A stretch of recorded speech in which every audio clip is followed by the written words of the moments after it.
Sore hari ini kita bersyukur kepada Tuhan, kita diberikan kesempatan untuk bersekutu kembali, seperti dikatakan oleh Bang Edi ya. Ada yang menikmati liburan, tapi kita menikmati persekutuan. Ya, banyak di antara kita yang tidak dapat bergabung pada hari ini. Hari ini kita akan membahas tentang satu tokoh yang sangat terkenal, tetapi mungkin ada hal-hal yang belum kita ketahui dari tokoh yang satu ini, dan kita akan belajar bersama-sama dari karakter Nehemia. Kita akan belajar tentang Army of God, ya, yang artinya apa saudara-saudara? Tentara Kristus. Bisa tolong dibesarkan? Udah ya? Udah full? F5. Langsung F5 ya.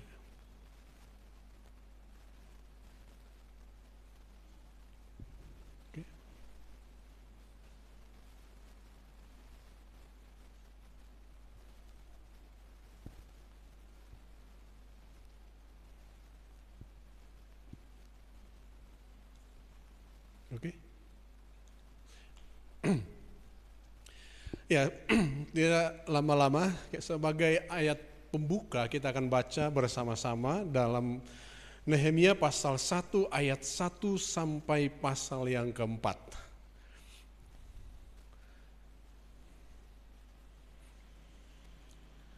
Sudah? Ya, kita akan baca secara bergantian. Saya baca ayat 1, saudara-saudara ayat 2, dan saya ayat 3, ayat 4 kita akan baca bersama-sama. Demikian firman Tuhan.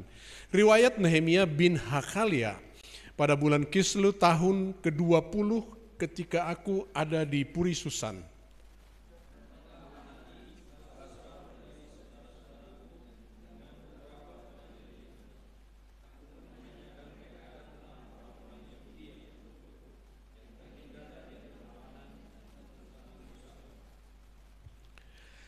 Kata mereka kepadaku, orang-orang yang masih tinggal di daerah sana yang terhindar dari penawanan ada dalam kesukaran besar dan dalam keadaan tercela. Tembok Yerusalem telah terbongkar dan pintu gerbangnya telah terbakar. Ketika aku dengar berita ini, duduklah aku menangis dan berkabung selama beberapa hari. Aku berpuasa dan berdoa ke hadirat Allah semesta langit. Saudara-saudara, kalau kita melihat dalam ayat ini, kita diberitahu Nehemia ini seorang juru minuman raja. Tetapi bukan raja Israel. Karena apa? Orang Israel pada waktu itu sedang ada dalam pembuangan. Tapi ada sebagian kecil dari mereka itu berada di Yerusalem atau di tanah perjanjian. Suatu ketika datang saudara-saudara Nehemia dari sana, dan Nehemia bertanya apa yang terjadi di sana. Seperti yang dikatakan tadi di sana, bahwa tembok-tembok. Nah, kalau kita lihat ayat 1 dan ayat yang kedua, dikatakan, aku menanyakan mereka tentang orang-orang Yahudi yang terluput, yang terhindar dari penawanan, dan tentang Yerusalem. Dan di ayat yang ketiga dikatakan, orang-orang yang masih tinggal di daerah sana yang terhindar dari penawanan ada dalam kesukaran besar dan dalam keadaan tercela. Dan ada satu hal di situ, tembok Yerusalem telah terbongkar dan pintu-pintu gerbangnya telah terbakar. Nehemia kalau dia mau cari aman, sebenarnya kalau dia tidak peduli bisa saja. Tapi perhatikan ayat yang keempat berkata, ketika ku dengar berita ini, duduklah aku menangis dan berkabung selama beberapa hari. Aku berpuasa dan berdoa ke hadirat Allah semesta langit. Nah, kalau kita berbicara tentang peperangan rohani atau army of God, tentu kita mengetahui bahwa berperang bukan melawan daging, bukan angkat senjata. Ada seorang hamba Tuhan pernah berkhotbah di sini. Dia mengatakan seperti ini. Sebenarnya kalau kita sebagai orang Kristen diganggu dalam beribadah, dilempari dengan batu, membawa senjata, secara manusia bisa nggak kita melawan mereka? Tentu bisa. Tapi Tuhan tidak menyuruh demikian. Itu dia katakan. Kalau mereka melempari dengan batu, emangnya kita tidak bisa cari batu? Kalau mereka bawa pedang, apa kita tidak bisa cari pedang? Apa kita tidak punya kekuatan? Tapi Tuhan tidak menyuruh kita melakukan hal itu, tetapi melawan kesesatan orang-orang yang dikendalikan oleh iblis. Seperti yang kita baca tadi dalam Efesus pasal yang ke-6 yang akan kita baca kembali, di situ dikatakan bukan melawan darah dan daging. Jadi Nehemia ini dia terbeban. Dan akhirnya kalau kita lihat dalam kisah ini, ketika raja melihat mukanya muram, raja bertanya, apa yang kau kehendaki? Suruhlah aku, supaya aku memperbaiki. Tapi yang dia hadapi, peperangan yang dia hadapi begitu besar dan begitu banyak, bukan saja dari luar, tetapi juga dari orang-orang sebangsanya sendiri. Tapi kembali kita diingatkan di sini bahwa army of God adalah orang atau umat Allah yang berperang melawan kesesatan orang-orang yang dikendalikan oleh iblis. Apakah mereka kita hadapi karena mereka mengajarkan ajaran sesat? Itu salah satunya. Tapi mereka juga akan kita hadapi karena mereka melakukan penyerangan secara fisik. Tetapi kita tidak disuruh melawan walaupun kita bisa berjaga-jaga, dan kita akan lihat nanti bagaimana Nehemia menghadapi hal itu. Dia berdoa, dia berpuasa. Tapi di dalam kitab ini dicatat bahwa ketika mereka bekerja, mereka juga bersiap-siap untuk membela diri dengan mempersiapkan senjata-senjata, tetapi bukan untuk menyerang. Tapi pada akhirnya mereka akan mengalami kemenangan. Paulus mengatakan kepada jemaat di Efesus, akhirnya hendaklah kamu kuat dalam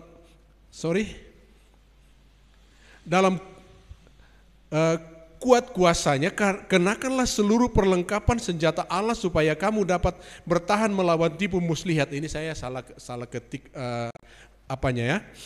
ayatnya.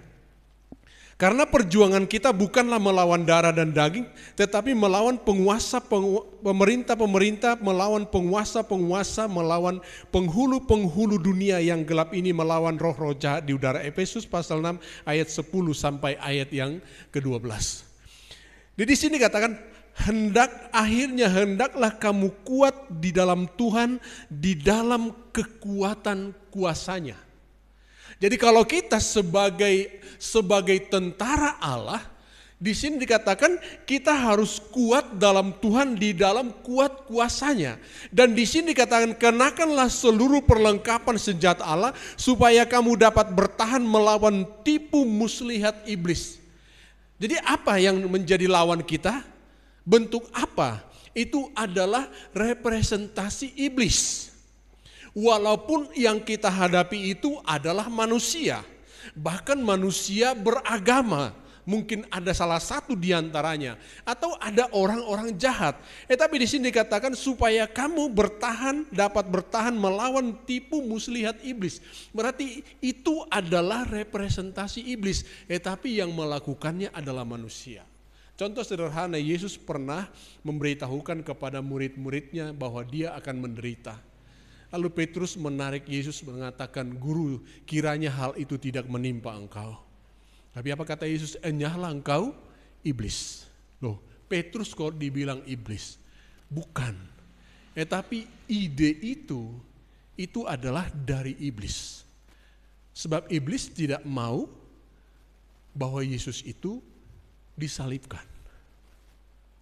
Atau dalam kisah lain ketika orang-orang Farisi datang kepada Yesus mendakwa Yesus, lalu Yesus mengatakan iblislah yang menjadi bapamu. Mereka berkata kami adalah anak-anak Abraham. Tapi kenapa dikatakan iblislah yang menjadi bapamu? Karena mereka adalah orang-orang yang sangat taat beragama, tetapi perilaku mereka adalah perilaku yang tidak benar, sehingga dikatakan iblislah yang menjadi bapamu. Dan di sini katakan lebih jelas lagi, karena perjuangan kita bukanlah melawan darah dan daging, tetapi melawan pemerintah-pemerintah, melawan penguasa-penguasa, melawan penghulu-penghulu dunia yang gelap ini, melawan roh-roh jahat di udara. Apa yang dihadapi oleh Nehemia dan orang-orang yang dipimpinnya sebenarnya secara kasat mata adalah manusia-manusia. Tetapi sesungguhnya ada penguasa-penguasa di udara yang mengendalikan mereka. Ya, yang mengendalikan mereka. Karena itu kita perlu menyadari bahwa musuh yang dihadapi oleh Nehemia adalah orang sebangsanya dan orang dari bangsa lain yang memiliki hubungan dengan mereka yang ada di Yerusalem. Tapi menghadapi mereka, Nehemia hanya mengandalkan Tuhan. Saya mau menyampaikan beberapa hal yang menjadi karakter Nehemia. Tapi dalam karakter ini tidak sepenuhnya sifat-sifat jahat, baik dan segala macam. Tetapi di sini akan kita kombinasi dengan kebiasaan-kebiasaan Nehemia dalam melakukan hal-hal atau peperangan perjuangan secara rohani. Ada 8. Sebenarnya kalau mau kita bahas ini secara detail, kita perlu belajar 1 semester, saudara-saudara. Tapi hari ini kita akan bahas sekitar 45 menit, itu nanti akan ada tanya jawab, kemudian akan dilanjutkan dengan ujian. Benar saudara-saudara? Ya kan ada tanya jawab, berarti ada ujian. Ya. Itu pun kalau ada waktunya ya. Oke, dia seorang yang nasionalis. Kenapa? Dia memikirkan bangsanya walaupun posisinya adalah posisi yang sangat baik. Tapi dia juga seorang yang suka berdoa, memiliki relasi dengan Tuhan. Dan dia seorang yang mengandalkan Tuhan atau beriman. Dan dia berani, dia teguh terhadap satu kebenaran. Dan dia juga dapat diandalkan. Dia seorang yang handal, dia seorang yang rajin, dia seorang yang giat. Dan yang terakhir kita akan melihat nanti, Nehemia ini adalah seorang yang reformis. Artinya dia bisa menata kembali kehidupan rohani dan kehidupan sosial dari bangsa Israel sesuai dengan hukum Taurat. Kita lihat yang pertama, Nehemia adalah seorang yang nasionalis. Artinya apa nasionalis? Dia mencintai bangsanya dan dia tidak pilih kasih. Saat-saat ini kita sedang menyaksikan bagaimana orang sedang banyak membicarakan tentang siapa memimpin ke depan. Tapi semua orang mengaku nasionalis. Tapi banyak sekali politik-politik yang bersifat identitas, ya kan? Membawa suku, agama, dan lain sebagainya. Tapi Nehemia adalah seorang yang nasionalis. Artinya apa? Ya, nasionalis ini paling tidak dia memikirkan orang-orang yang ada hubungan darah atau yang satu leluhur. Dan juga memikirkan orang-orang yang dalam hubungannya dengan janji Allah kepada Abraham.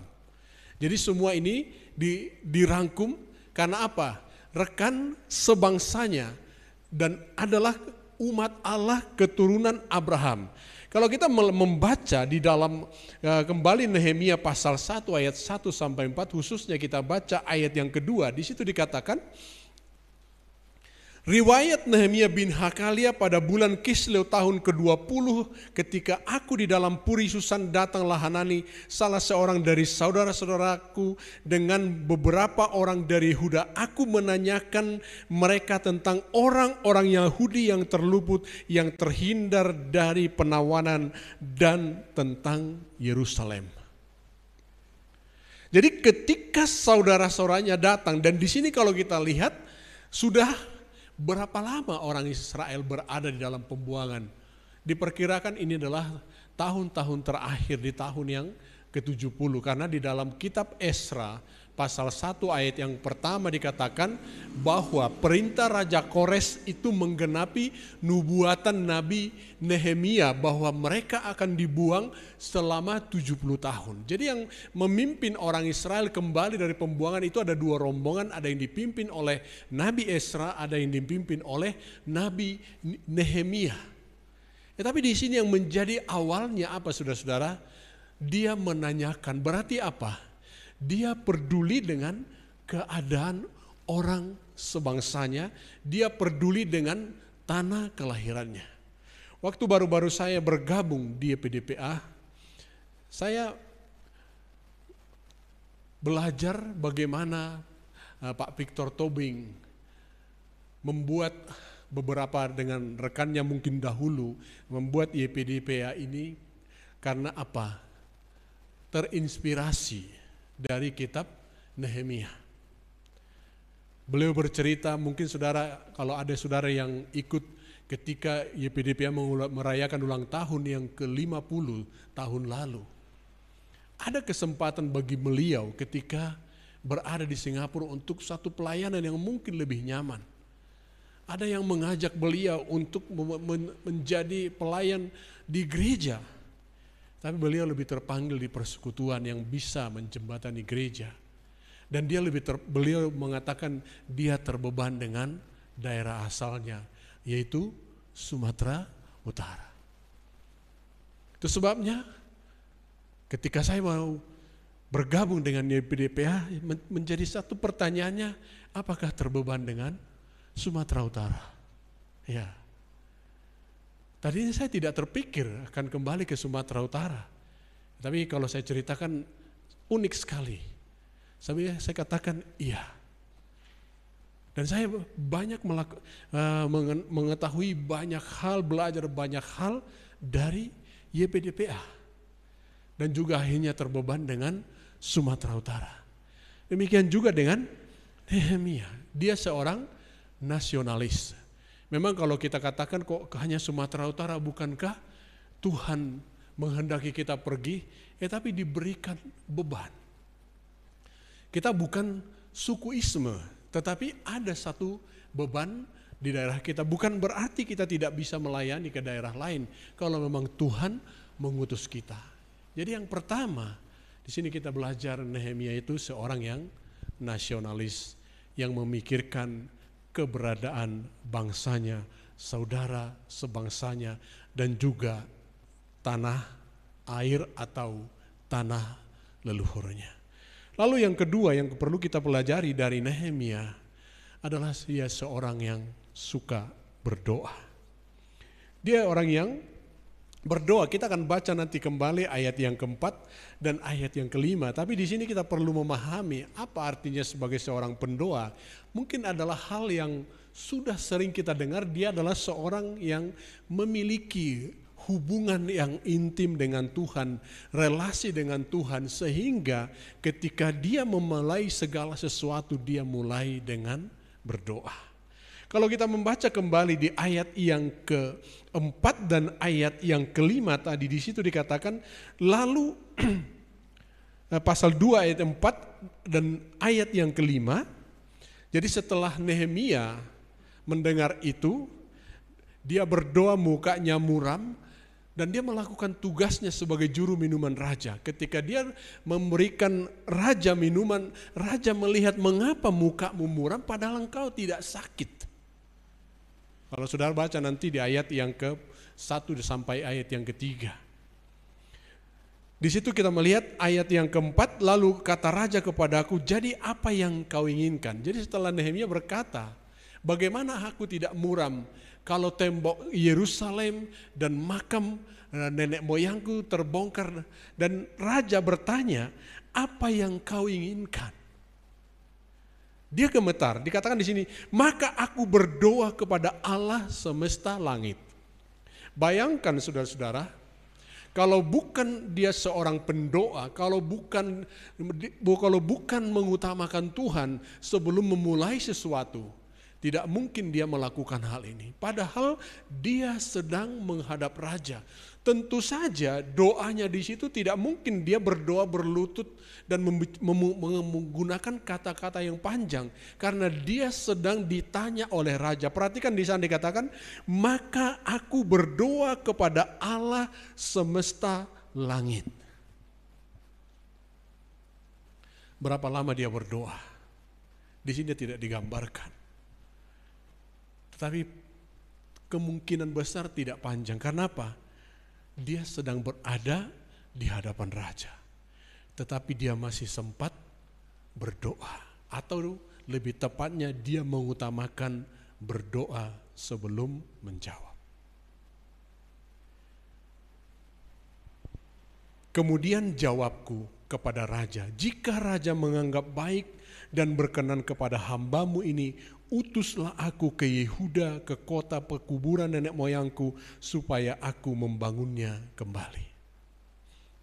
Jadi perhatikan di sana dikatakan, kalau kita bagian pertama tadi, dia nasionalis.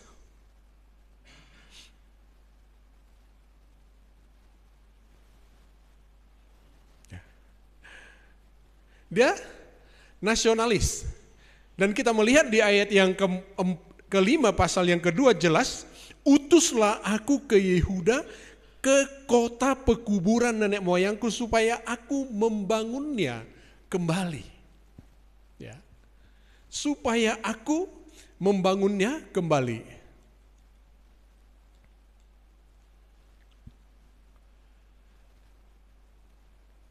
Ada jawaban. Dan jawaban ini bukan hanya hikmat, tapi di sini mengandung unsur keberanian. Kenapa saya katakan mengandung unsur keberanian? Dia seorang pelayan raja. Seorang pelayan raja, juru minuman raja. Berani dia berkata, utuslah aku, jika raja menganggap baik dan berkenan kepada hambamu ini, utuslah aku ke Yerusalem. Kenapa saya katakan ini luar biasa?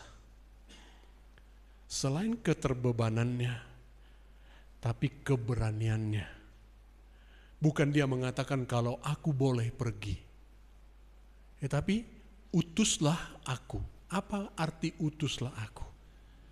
Supaya aku diberi otoritas, diberi wewenang. Dari mana keberanian itu? Dari mana ide itu? Karena di situ dikatakan, maka aku berdoa kepada Allah semesta langit. Diberikan keberanian, diberikan juga hikmat oleh Tuhan. Jadi hubungan dengan Tuhan itu akan menentukan bagaimana kita bisa berhadapan dengan orang lain. Sama seperti halnya pelayanan, ketika saya mempersiapkan ini, Tuhan ingatkan saya satu hal. Kalau hubungan kita, untuk khususnya dalam konteks pelayanan, kalau hubungan kita dengan Tuhan tidak baik, mungkinkah pelayanan kita bisa menghubungkan orang dengan Tuhan? Itu tidak mungkin. Dan kalau kita lihat dalam kisah ini, raja mengabulkan permintaan Nehemia dan mengatur semuanya. Tetapi permasalahan belum selesai. Di perjalanan tidak ada masalah. Semua provinsi mendukung. Tapi masalahnya nanti adalah setelah dia berada di Yerusalem. Maka kita melihat bagian yang ketiga, bagaimana Nehemia dalam karakternya dia seorang yang beriman kepada Tuhan. Dia seorang yang mengandalkan Tuhan dalam segala hal. Itu artinya apa? Kalau kita sudah memulai bersama dengan Tuhan, kita akan bisa meneruskannya bersama dengan Tuhan. Kita bisa menyelesaikannya bersama dengan Tuhan. Arti beriman di sini berarti apa, saudara-saudara? Nehemia bergantung kepada Tuhan bukan kepada keadaan. Tidak dapat dipungkiri ketika kita melakukan sesuatu, kita seringkali terlebih dahulu dipengaruhi oleh keadaan. Seorang pendeta kristal katedral di Amerika Serikat, Robert Schuller, pernah membuat satu pernyataan. Ketika dia berbincang dengan Mother Teresa, Bunda atau Ibu Teresa yang ada di Kalkuta, India sebelum dia meninggal. Lalu dalam percakapan itu ada satu pertanyaan. Apa yang membuat orang sulit untuk percaya kepada Tuhan? Lalu dia mengatakan jawabannya, karena orang cenderung membiarkan dia dipengaruhi oleh apa yang dilihat, yang didengar, dan yang dirasakannya. Daripada apa yang dikatakan oleh Tuhan. Dan itu benar sekali, saudara-saudara. Itu benar sekali. Kalau kita melihat dalam pengalaman orang Israel, Tuhan sudah berjanji dia akan menyertai, tetapi ketika mereka menghadapi masalah, kita melihat berapa kali mereka berontak terhadap Musa. Bahkan mereka mau mengangkat pemimpin untuk membawa mereka kembali ke Mesir. Lebih banyak dipengaruhi. Tapi supaya kita lebih banyak dipengaruhi oleh apa yang kita lihat, apa yang kita dengar, maka kita harus memiliki hubungan persekutuan yang intim dengan Tuhan. Supaya kita tidak bergantung kepada Tuhan. Supaya kita tidak bergantung kepada keadaan. Kemudian selalu mengingat Tuhan dan mempercayainya. Ya. Mengingat Tuhan dan mempercayainya. Kalau dalam keadaan semuanya baik-baik saja, saya yakin kita melakukan semuanya itu gampang.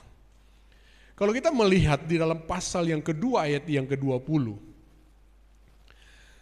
Aku menjawab mereka, kataku, Allah semesta langit dialah yang membuat kami berhasil. Kami hamba-hambanya telah siap untuk membangun, tetapi kamu tak punya bagian atau hak dan tidak akan diingat di Yerusalem. Saya hanya mengutip dari beberapa ayat yang menjadi rekomendasinya. Nehemia 20 ayat 24 ayat 14 itu menjadi rekomendasinya. Tetapi kita melihat di sini jawaban Nehemia kepada orang-orang yang meragukan. Apakah mereka mampu? Bahkan ada yang mengejek, kalau nanti dibangun tembok itu hanya anjing hutan saja melompat, itu sudah roboh. Tapi apa dikatakan oleh Nehemia? Allah semesta langit, dialah yang membuat kami berhasil. Kami hamba-hambanya telah siap untuk membangun. Kalau melihat keadaan, yang ditemukan adalah tidak mungkin. Mustahil. Maka orang mengatakan, bagaimana kau bisa membangun? Tapi dikatakan, kami hamba-hambanya telah siap membangun. Apa yang kau sedang hadapi saat ini? Kesukaran atau kemustahilan? Katakan, dialah yang membuat aku berhasil. Kalau melihat kepada kemampuan diri kita sendiri, orang di sekitar kita, lebih banyak ketidakmungkinan. Tapi kalau Tuhan yang campur tangan, semuanya jadi mungkin. Kami hamba-hambanya telah siap untuk membangun, tetapi kamu tidak punya bagian atau hak dan tidak akan diingat di Yerusalem. Itulah jawaban dari Nehemia. Dia seorang yang beriman, percaya dan mempercayakan hidupnya, rencananya kepada Tuhan. Mengapa? Karena dia memulai segala sesuatu dengan berdoa, meminta petunjuk, meminta terang dari Tuhan. Sehingga ketika dia menghadapi kemustahilan, dia tetap maju, dia tetap yakin. Saudara-saudara, ketika saya mengalami pergolakan kira-kira 20 tahun yang lalu dalam satu pelayanan, waktu itu sudah ada percakapan, perbincangan saya dengan Pak Victor Tobing. Saya belum melayani di PDPA waktu itu. Saya kembali di pertengahan tahun, saya kembali ke Jawa. Saya menyelesaikan ujian negara dari S1 saya di Jawa Timur. Ketika saya mampir di Jakarta, ada orang mengatakan bahwa kamu melayani di sini lagi. Waktu itu saya masih serba tidak pasti, kalau saya nanti di Medan di mana, oke, saya mau melayani di PDPA, tapi seperti apa? Lalu saya katakan saya mau berdoa lagi. Lalu saya berdoa, Tuhan tidak mengatakan apapun, tapi Tuhan meyakinkan saya, memberikan saya keberanian bahwa saya harus kembali. Saya katakan, lalu saya jawab kepada mereka, saya tidak tahu apa yang mau saya kerjakan nanti di Sumatera Utara, tetapi saya akan kembali ke sana. Dan puji Tuhan, Tuhan menolong dan membuka banyak hal yang tidak pernah saya pikirkan. Dan satu hal yang perlu saya sampaikan kepada saudara, waktu saya dulu masuk sekolah teologi ada satu doa saya. Tuhan, nanti kalau saya selesai pendidikan, saya melayani, saya tidak mau dalam pelayanan saya ada tembok-tembok di antara denominasi atau aliran gereja.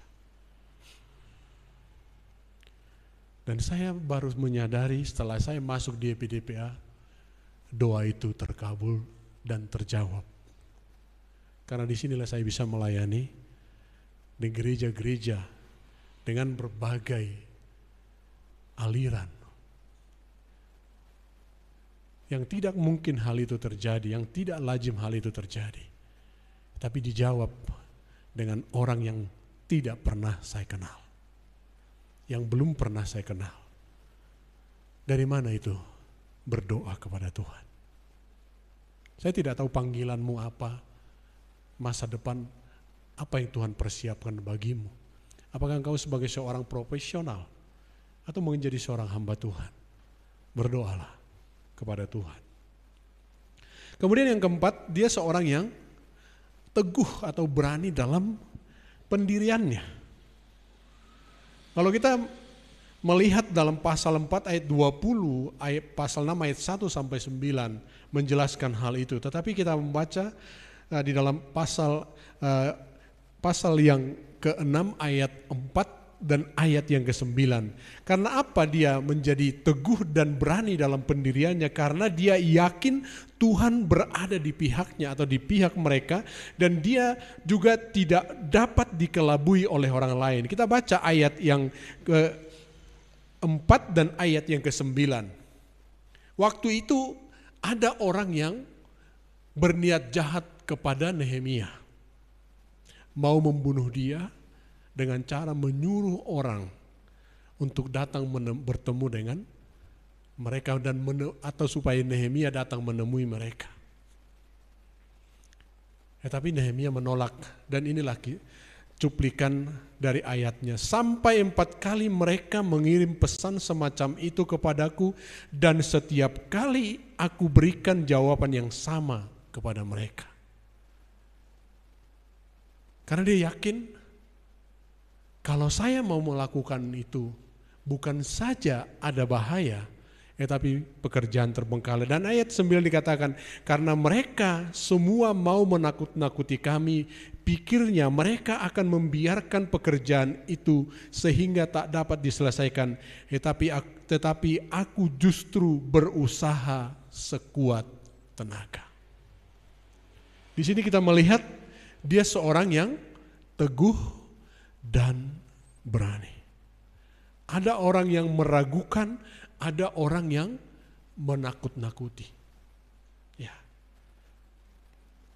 Dua-duanya. Yang saya mau katakan di sini dari apa yang dilakukan oleh Nehemia. Kalau Tuhan memimpinmu, meyakinkanmu, jangan goyah, jangan takut sedikit pun. Apakah orang menggodamu? Apakah orang menakut-nakutimu? Kalau kau yakin bahwa itu adalah pimpinan Tuhan. Bedanya kita dengan orang-orang yang belum percaya apa? Ketika kita menghadapi masalah, ada satu pribadi yang dapat menolong kita, meyakinkan kita. Ketika kita menghadapi yang secara manusia tidak mungkin, Tuhan akan memampukan kita untuk melakukan hal itu. Itu yang dilakukan oleh Nehemia. Oke, kita lanjutkan lagi. Dia seorang yang handal dalam melakukan tugas. Pasal 4 ayat 13 sampai ayat yang ke-20. Artinya apa? Dia mampu mendelegasikan tugas dan dia juga bisa memantau, mengawasi kelangsungan pekerjaan sehingga semua berjalan dengan baik. Ya. Dia seorang yang handal dalam melakukan tugas. Artinya dia tidak asal-asalan melakukan tugas. Ada orang melakukan sesuatu yang penting dikerjakan. Ya, tapi bagaimana mengerjakannya, apa hasilnya, tidak diperhatikan. Tapi Nehemia, kalau boleh dikatakan dia seorang yang perfeksionis. Tapi juga dia seorang yang dapat memimpin dengan baik. Dia tidak hanya menyuruh orang, tetapi dia juga mengawasi orang dan dia juga ikut bekerja. Di dalam ayat yang kita perhatikan di sana tadi, ayat yang dia mampu mendelegasikan pasal 4 ayat 18 dan ayat yang ke-19. Setiap orang yang membangun bekerja dengan berikatkan pedang pada pinggangnya dan di sampingku berdiri peniup sangkakala. Berkatalah aku kepada para pemuka dan para penguasa dan kepada orang yang lain, pekerjaan ini besar dan luas dan kita berpencar pada tembok yang satu jauh dan daripada yang lain. Apa artinya di sini saudara-saudara?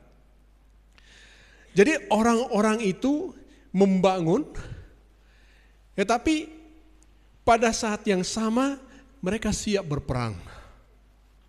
Apabila ada serangan, dan ada satu orang yang mereka persiapkan untuk meniup sangkakala kalau ada bahaya. Sehingga di ayat 19, berkatalah aku kepada para pemuka dan para penguasa dan kepada orang-orang lain, pekerjaan ini besar dan luas dan kita terpencar. Artinya, meskipun ada ancaman, pekerjaan tidak boleh berhenti. Apa artinya bagi kita dalam kehidupan sehari-hari, saudara-saudara? Ketika ada masalah, jangan pernah tinggalkan persekutuan pribadimu dengan Tuhan. Itu yang pertama. Lalu yang kedua, ketika ada masalah, jangan engkau tinggalkan tanggung jawabmu. Kalau ada masalah, ada orang kalau nggak ada masalah tidak mau makan, ya kan? Kalau tidak selera makan itu mungkin saja. Tapi kalau ada masalah jangan sampai saudara tidak makan. Ya, ada masalah tetap makan, tetap berdoa, tetap bekerja. Itu baru seorang yang handal. Jadi jangan kita hanyut oleh karena persoalan. Itu yang kita lihat dari seorang Nehemia. Kemudian yang berikutnya, dia seorang yang rajin atau giat dalam bekerja. Bekerja secara cekatan, bekerja tanpa mengenal lelah. Kita baca pasal 4 ayat yang ke-21 sampai ayat 23, bisa saudara baca sendiri, pasal 6 ayat yang ketiga. Tapi kita akan baca pasal 4 ayat yang ke-21 saja. Di sana dikatakan, demikianlah kami melakukan pekerjaan itu, sedang sebagian daripada orang-orang memegang tombak dari merekahnya fajar sampai terbitnya bintang-bintang. Saudara bayangkan orang yang bekerja dengan cara seperti ini. Selain mereka menghadapi musuh, mereka juga harus bekerja dengan benar. Ya. Karena apa? Perlu juga hasil. Hasil yang baik itu diperlukan. Kemudian yang ketujuh, ini sangat perlu saudara-saudara, dia adalah seorang yang tegas dalam mengambil keputusan. Artinya, dia memberikan aturan dan dia melaksanakan hukum-hukum yang ada. Beberapa hal yang perlu kita temukan di sana. Yang pertama, dia memperjuangkan tentang hak-hak orang Lewi. Ya. Dia kemudian menguduskan hari Sabat yang sudah lama tidak mereka kerjakan. Dan juga tentang perkawinan campur, itu diatur oleh Nehemia. Kalau kita melihat kutipan dari pasal 13 ayat 11 sampai ayat yang ke-17, ayat 11 dan ayat 17. Aku menyesali para penguasa, kataku, mengapa rumah Allah dibiarkan begitu saja, lalu kukumpulkan orang-orang Lewi itu dan kukembalikan pada tempatnya. Ayat 17, lalu aku menyesali pemuka-pemuka orang Yehuda, kataku kepada mereka, kejahatan apa yang kamu lakukan ini dengan melanggar kekudusan hari Sabat. Jadi saudara-saudara, pada waktu itu keadaan orang Israel ketika mereka dalam pembuangan yang sisa di Yerusalem, ada banyak sekali pelanggaran-pelanggaran terhadap hukum Taurat, termasuk menjadikan orang sebangsanya sebagai budak, kemudian mereka tidak memelihara Sabat, kemudian mereka juga tidak memberikan hak-hak orang Lewi, sehingga Nehemia menegur mereka dengan satu ketegasan. Terkadang kita mau menegur orang bisa kita segan karena melihat orang itu barangkali senior kita, ya, atau mungkin jabatan orang itu sebagai rohaniwan. Tapi Nehemia di sini dia tidak peduli apa yang benar dia sampaikan. Saya menyadari dan saya mengalami, saudara-saudara, kalau kita seorang yang idealis atau mungkin orang mengatakan perfeksionis, kita bisa tidak disukai orang. Betul? Sangat betul. Iya. Tapi bagi saya memilih tidak disukai daripada saya tidak mengatakan atau tidak berkata apa-apa ketika melihat ketidakbenaran. Saya kasih satu contoh saja. Ketika kami ada satu acara di kampus tempat saya mengajar saat ini di sekolah teologi beberapa tahun yang lalu, waktu sudah ditentukan siapa yang mengundang. Saya bilang, waktu kami sudah di situ, kenapa kita belum mulai? Ya, belum datang ketua. Lalu saya bilang, kita harus lebih menghormati orang yang sudah hadir daripada yang belum hadir. Lalu saya katakan, bukankah beliau yang mengundang kita? Suratnya ditandatangani, bukan? Tolonglah kita dihargai, saya bilang.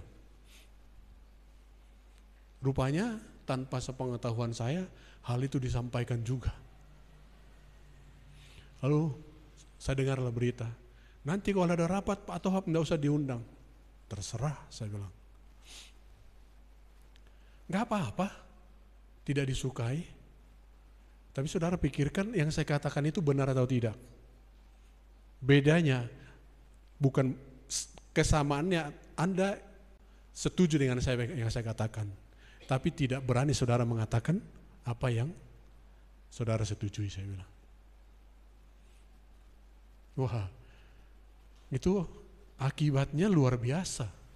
Pernah saya tidak dikasih jadwal mengajar dalam 2 semester, tapi tidak ada surat yang mengatakan bahwa saya tidak ngajar lagi. Ya saya diam saja. Tapi suatu ketika saya dipanggil lagi. Yang namanya sebagai pelayan, ya saya tetap datang. Ya. Saya tetap. Bahkan sampai sekarang. Kalau saya hanya mau menjaga atau mau cari aman, saya bisa. Ya, tapi saya gelisah dengan hal itu. Di hadapan pimpinan tertinggi di sana pun ke dalam rapat kalau ada yang benar, selalu saya katakan, kamu berani ya? Saya bilang bukan soal berani atau tidak. Itu adalah tugas. Kita mau cari apa? Jadi kalau kita dalam lingkup pekerjaan Tuhan tidak berani menyatakan yang benar, lalu kita mau bawa kemana, saya bilang. Tegas.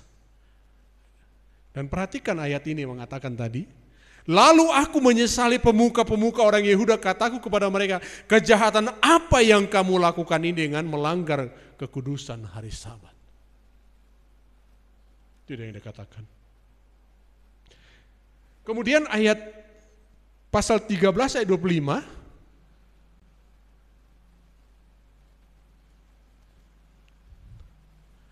aku menyesali mereka, kukutuki mereka, dan beberapa orang di antara mereka kupukuli dan cabut rambutnya, dan kusuruh mereka bersumpah demi Allah demikian, jangan sekali-kali kamu serahkan anak-anak perempuanmu kepada anak-anak lelaki mereka, atau mengambil anak-anak perempuan mereka sebagai istri untuk anak-anak lelaki atau untuk dirimu sendiri.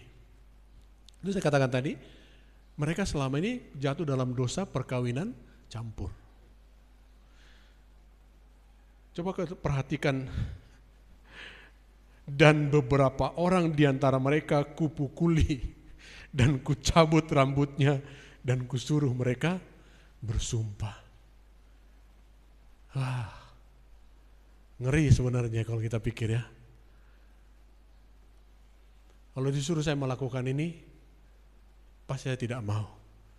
Tapi kalau Tuhan yang menggerakkan saya akan lakukan, saudara-saudara. Sama seperti tadi, mereka ambil pedang. Saya pernah berkata kepada seorang rekan, kalau saya sebagai seorang Kristen menyikapi apa yang sedang terjadi, penyerangan terhadap gereja, saya katakan kita harus siap membela diri. Apakah dengan mempersiapkan senjata kalau kita diserang di tempat kita, tapi kita jangan serang mereka. Saya nggak tahu setuju saudara dengan ini. Iya. Bukan kita menyerang mereka. Tapi kalau dia datang ke rumah kita, ke wilayah kita, secara hukum kita berhak. Tapi kita tidak menghendaki kematian mereka. Ya. Itu yang dilakukan oleh Nehemia. Kita tidak serang mereka. Tapi kalau kita diserang, kita harus siap melawan mereka. Keluar dan juga ke dalam, Nehemia juga melakukan hal itu. Kemudian yang terakhir, saudara-saudara, dia seorang yang reformis. Sebagai lanjutan dari apa yang kita baca tadi. Artinya apa? Dia mengembalikan. Ada banyak hal. Jadi waktu itu orang-orang Israel ada yang memperbudak saudara sebangsanya sendiri. Ada orang-orang Israel yang menyita harta benda orang sebangsanya sendiri. Oleh karena apa? Mereka tidak bisa membayar hutang mereka. Tetapi Nehemia memulihkan hubungan itu semua. Dalam mengembalikan harta benda mereka yang digadaikan kepada saudara sebangsa yang diakibatkan kebutuhan sehari-hari, membebaskan saudara-saudara yang sempat dijadikan budak, dan menegakkan kembali hukum Sabat.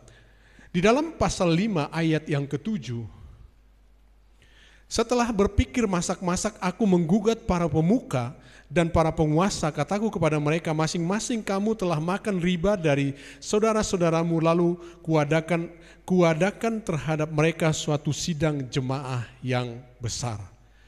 Kemudian ayat pasal 13 ayat 30 dikatakan, kutahirkan mereka dari segala sesuatu yang asing dan kutetapkan tugas-tugas untuk para imam dan orang Lewi masing-masing dalam bidang pekerjaan mereka. Itulah yang dilakukan oleh Nehemia. Jadi saudara-saudara, kalau kita melihat di sini bagaimana Nehemia melakukan itu semua, karena dia seorang yang takut akan Tuhan. Dan memulai segala sesuatu dia berdoa, dia mencintai bangsanya, dia bekerja keras, tapi pada saat yang sama dia juga tegas dan dia seorang yang reformis. Artinya hal-hal yang sudah tidak benar dibenahi kembali. Selain kita bisa mereformasi keadaan di sekitar kita, kita juga perlu mereformasi diri kita. Hal-hal apa yang sudah menyimpang dari diri kita, kita perlu perbaiki. Saudara-saudara, ada musuh di sekeliling kita, mereka adalah representasi dari iblis. Karenanya kita harus mempergunakan senjata Allah dan bukan senjata secara fisik. 1 Petrus 5 ayat 8 dan 9 berkata demikian. Sadarlah dan berjaga-jagalah lawan musuh iblis, berjalan keliling sama seperti singa yang mengaum-aum dan mencari orang yang dapat ditelannya. Lawanlah dia dengan iman yang teguh, sebab kamu tahu bahwa semua saudara di seluruh dunia menanggung penderitaan yang sama. Jadi apa yang menjadi kesimpulan bagi kita saudara-saudara? Sebagai orang percaya kita disebut sebagai army of God, sebagai tentara Allah. Yang pertama ingat, sebagai tentara Allah bahwa peperangan kita bukanlah melawan darah dan daging. Kalau saya katakan tadi, kita perlu mempertahankan diri. Itu adalah dalam rangka membela diri, tapi tidak melakukan penyerangan. Tapi perlu kita sadari, siapapun yang saudara hadapi, mungkin itu di tempat engkau bekerja, mungkin di tempat studimu, ingatlah musuhmu yang sesungguhnya bukanlah mereka, tetapi ada iblis yang mengendalikan mereka, yang menyusup mereka. Maka Yesus berkata, berdoalah untuk mereka yang menganiaya kamu. Lakukan apa yang dilakukan oleh Nehemia. Ketika dia menghadapi musuh, apa yang dilakukan pertama sekali? Dia berdoa. Pelihara hubungan pribadimu dengan Tuhan. Hadapi semua bersama dengan Tuhan. Kalau Tuhan katakan lakukan, lakukan. Kalau Tuhan katakan maju, maju. Kalau Tuhan katakan berhenti, berhenti. Kalau Tuhan katakan perbaiki, perbaiki. Lakukan itu mulai dari hal-hal kecil. Mungkin itu kau menghadapi hal itu di gerejamu. Kalau kau melihat hal-hal yang tidak benar, jangan takut untuk berbicara. Yang perlu kamu pikir bagaimana cara menyampaikan dan kapan waktu menyampaikannya. Jangan berdiam diri. Mungkin kau mengikuti persekutuan di kampus atau mungkin persekutuan di tempatmu bekerja. Kalau ada hal-hal yang tidak benar, kamu harus siap. Kenapa? Kita sebagai army of God bukan hanya menghadapi musuh-musuh yang menyerang kita, tetapi juga ada musuh-musuh penyesatan, ketidakbenaran yang ada di sekeliling kita, saudara-saudara. Mungkin saudara bertanya, bagaimana saya melakukannya? Saya pikir kita harus melakukannya sesuai dengan pimpinan Tuhan. Tapi barangkali ada hal-hal yang sulit Anda hadapi. Ada ruang tanya jawab yang kita akan lakukan. Mungkin ada kasus-kasus yang kau hadapi. Bagaimana cara saya menghadapinya? Mungkin kita bisa langsung kepada pertanyaan kalau ada ya. Sebelum kita tutup dalam doa. Ada?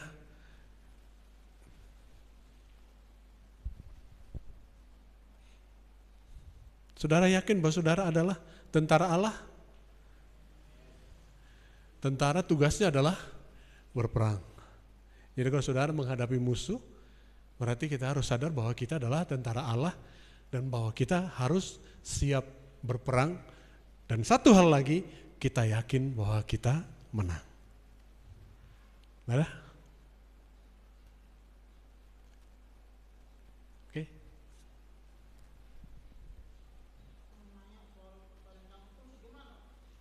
Jadi orang Israel itu secara hukum Taurat mereka tidak boleh menikah atau menikahkan anak mereka kepada bangsa-bangsa lain.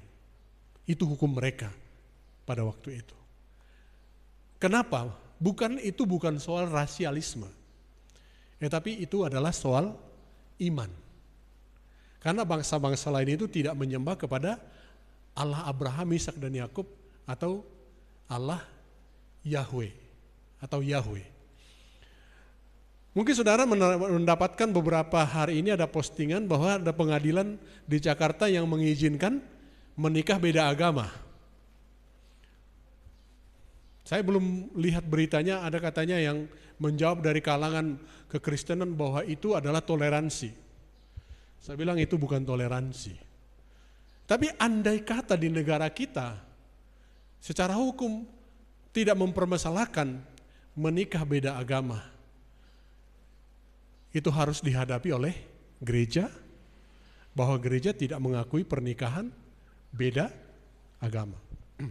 Ya. Beda suku boleh. Jadi itu maksudnya perkawinan campur. Itu yang dilarang. Ya?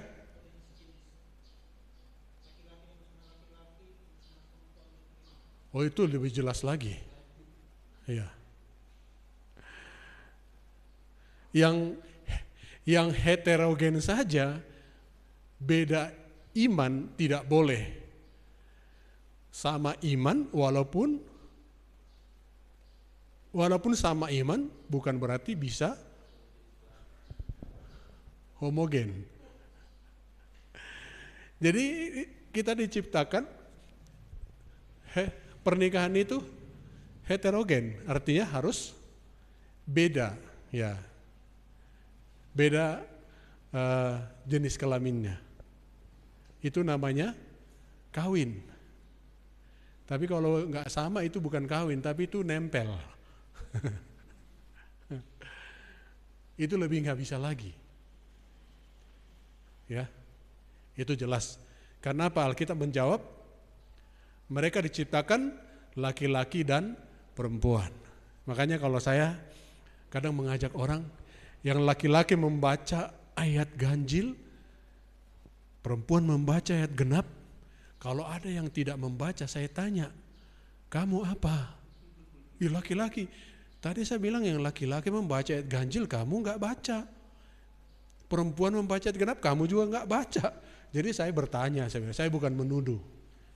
Jadi supaya tidak ditanya apabila suatu saat Anda membaca Alkitab, laki-laki dan perempuan, saudara jangan diam, nanti dicurigai.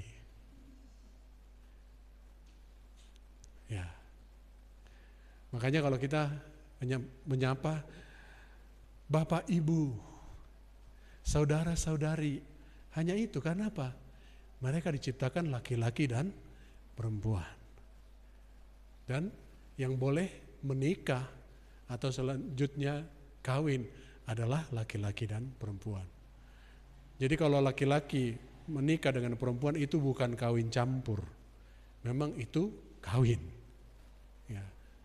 Itu kawin campurnya tadi. Jadi itu yang ditentang oleh Nehemia. Ya mungkin ada yang lain yang spesifik soal peperangan rohani di dalam masyarakat atau di tengah-tengah pelayanan sekalipun. Ada?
Ya, mungkin secara sifat itu bisa kita bawaan genetik ya, pemarah atau pemaaf, atau mungkin juga kita bisa dibentuk oleh lingkungan sehingga kita punya nurani yang baik, suka berbelas kasihan, atau sebaliknya seperti itu ya.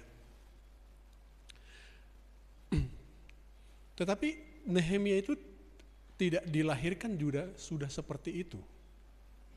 Ya. Saya mengatakan di sini tadi yang paling awal dalam Nehemia ini selalu saya mulai dengan dia seorang yang memiliki hubungan dengan Tuhan. Itu yang menciptakan dan yang melahirkan itu sehingga dia punya karakter seperti ini. Saya berikan satu contoh. Saya di jalan itu seringkali ngedumel, tapi belakangan ini Tuhan latih saya sedemikian rupa sehingga saya lebih bisa menguasai diri. Artinya sebenarnya yang saya lakukan itu karena saya tidak suka dengan apa yang orang-orang serampangan. Tapi saya sudah diingatkan Tuhan dan saya mulai praktekkan untuk tidak marah tanpa ada hasilnya. Dalam arti gini, saya dalam kendaraan, saya ngomel terucap kata-kata itu kan gak ada gunanya. Jadi bagaimana caranya? Belakangan ini saya sudah mulai dimampukan ketika mendoakan mereka. Nah, itu menjadi awalnya. Jadi Nehemia itu tidak diciptakan seperti itu, tapi hubungan dia dengan Tuhan itulah yang menghasilkan. Itu kan disebut produce. Itu buah, produk.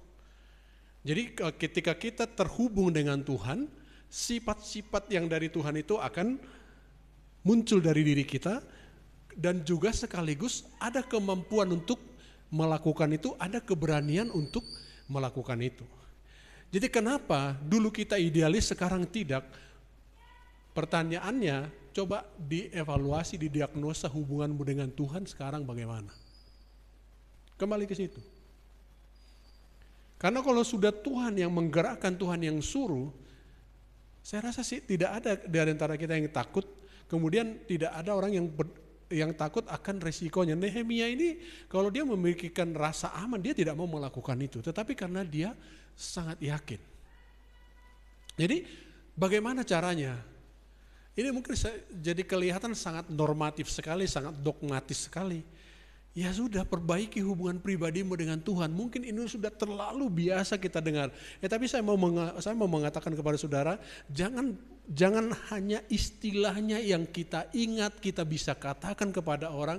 Tapi coba dulu dievaluasi hubungan pribadimu dengan Tuhan itu berkualitas atau tidak.